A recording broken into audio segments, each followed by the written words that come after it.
Bon, ce qu'il faut savoir sur Hector, c'est que il a toujours aimé jouer son saxophone sur un octave plus haut que la normale. J'ai retrouvé un carnet. J'ai pris le carnet, je l'ai mis dans mon sac. Et là, j'ai attendu 2 semaines avant de l'ouvrir. Sa façon de décrire ce qui lui arrive et les lieux, c'était très bizarre parce que c'était des mots, des sentiments et pas toujours des liens. Jamais j'avais encore lu un truc comme ça, quoi. Et on voyait déjà, on percevait quelque chose de son individualité et de son originalité et de ce qu'il allait un jour devenir. Je lui ai vendu un saxophone un jour sur une brocante. Et là, succès monumental. Finalement, c'est celui-là qu'il a gardé, celui que je lui ai vendu. Ça me touche beaucoup en fait. Parce qu'il chantait en même temps. Hein. Ah bah non, je dis n'importe quoi, mais qu'il chante et joue du saxo. Ça tient pas la route. Bah, quand je vois tout ce que les gens disent sur lui, moi j'ai pas du tout ce rapport-là, je vous avouerai, avec lui, parce que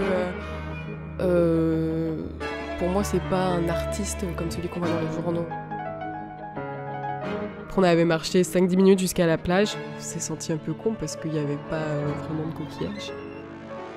Je me rappelle, on était en train de faire on se jetait du sable ou des conneries du genre et de l'eau dans la mer. Mais c'est dur de parler de ça pour moi parce que j'ai un peu honte parce que j'ai laissé quelqu'un qui allait pas bien et je sais que c'était pas à moi de le rendre bien. Enfin, il y a que lui qui pouvait s'occuper de lui.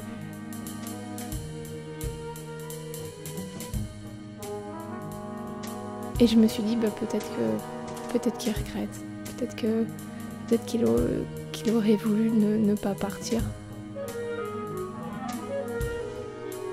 Il m'a blessée parce qu'il m'a abandonnée tout simplement, et qu'il est parti, et qu'il s'en fichait, et que tout ce qui comptait c'était son art, et qu'il voulait que les gens le glorifient, et qu'il voulait être reconnu. Elle n'a pas supporté. Ils étaient tellement fusionnels que c'était très dur pour elle. D'autant qu'il voulait pas qu'elle l'accompagne. Il a appris que sa femme était morte en donnant naissance à leur enfant. On lui a diagnostiqué une maladie rare et grave. Et visiblement, il était en fait condamné. Alors, dans un dernier espoir pour laisser quelque chose à Eva, il décida de faire une ultime œuvre. Et je crois que c'est là qu'il a écrit vraiment ce qui est pour moi la plus belle musique du monde. C'est une œuvre magistrale, et sans ça, il aurait jamais pu la faire. Je crois que j'ai pleuré.